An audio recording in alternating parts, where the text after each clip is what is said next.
स्थितियां बनी, लेकिन अभी की जो रणनीति बन रही है मायावती की, मैं जो देख रहा हूँ पिछले 2 महीने से बीएसपी ने अपने कैडर कैंप शुरू किए हैं।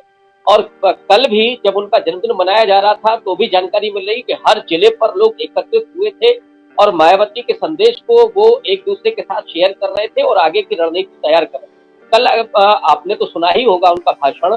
वो जिस बात पर बार बार जोर दे रही थी, वो कह रही थी कि अति पिछड़ी जातियां और अल्पसंख्यकों पर, दलितों पर बीजेपी भी प्रहार कर रही है। कांग्रेस का भी उन्होंने नाम लिया, लेकिन ज्यादा जोर दिया उन्होंने सरकार पर कि उसने आरक्षण को लगभग खत्म कर दिया, अति पिछड़ों पर अत्याचार हो रहे हैं, दलितों पर अत्याचार हो रहे हैं, इस बात को उन्होंने कहा।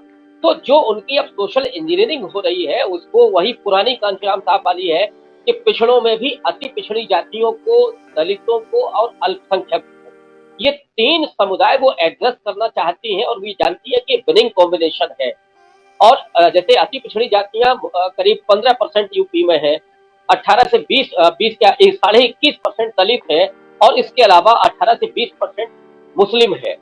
तो 20, 40 और 15, 55 और थोड़ा सा इसमें और ही जुड़ेगा, वो है करीब 60% कॉन्स्टिट्यूंसी वो बना रही है। अगर इसमें मायावती सफल होती है तो निश्चित रूप से वो एक मजबूत विपक्ष की भूमिका अदा कर सकती है। लेकिन सवाल ये है कि जो उन्होंने अभी कैडर कैंप शुरू किए हैं, क्या ये निरंतर बने रहेंगे? उन्होंने एक पाल बिरादरी से आने वाले नेता को अभी अपना प्रदेश अध्यक्ष बनाया है। ये वही रणनीति है जिसमें वो अति पिछड़ी जातियों को एड्रेस करना चाहती हैं। उन्होंने कल उस बात को भी कहा कि 17 जातियों को समाजवादी पार्टी ने एसटी में डाला था, लेकिन वो नहीं हो पाया, तो वो लंबे समय तक उनको आरक्षण का लाभ नहीं मिला। बाद में सुप्रीम कोर्ट ने लताड़ा भी और फिर उनको वापस ओबीसी में भेज दिया गया।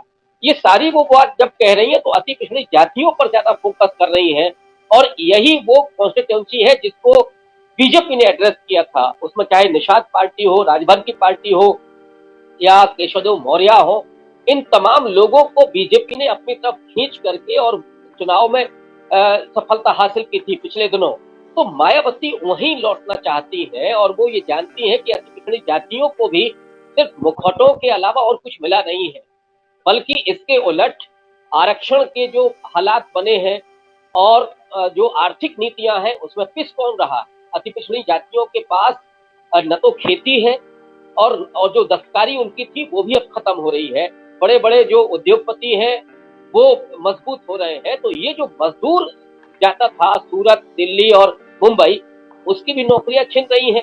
तो जब नौकरियां नहीं है, जब आपका रोजगार नहीं है और जब उनके पास खेती नहीं है, तो वो क्या करेगा? उसके लिए यही है कि शिक्षा प्राप्त करके वो सरकारी नौकरियों को तलाश करे।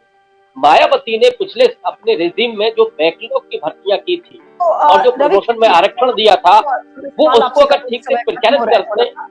हाँ, जो अंत में एक सवाल मैं आपसे करना चाह रही थी कि जो भी कॉम्बिनेशंस आप बता रहे हैं कि इस हिसाब से मायावती अब चलना चाह रही हैं, अति पिछड़ों की राजनीति को एड्रेस करेंगी, तो क्या ये कहना अभी ठीक नहीं होगा कि मायावती बिल्कुल खत्म हो गई है, बीएसपी बिल्कुल खत्म हो गई है? कई बार लोगों ने लिखा कि अब एक एग्जिस्टेंशियल क्राइसिस से गुजर रही है बीएसपी। तो एक अंत में बहुत छोटा और संक्षेप इसका उत्तर चाहिए जी। नहीं, अभी बीएसपी नहीं खत्म हो रही है, कतई नहीं हो रही है।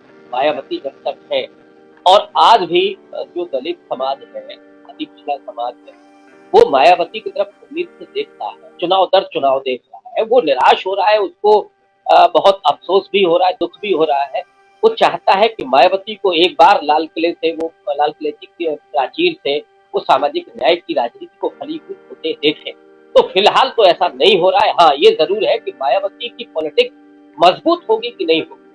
अगर वो जमीन पर काम करती हैं, उनके कार्यकर्ता मजबूत होते हैं, उनका कैडर कैंप तेजी से आगे बढ़ता है, जो उन्होंने पिछड़ी जातियों के सम्मेलन शुरू किए हैं, अगर ये वो कर पाती है तो निश्चित रूप से वो चुनौती बनेगी 2024 में और विपक्ष में भी वो बहुत मजबूत होकर के उभरेंगी। लेकिन सवाल ये है कि वो ये करेंगी कि नहीं करेंगी।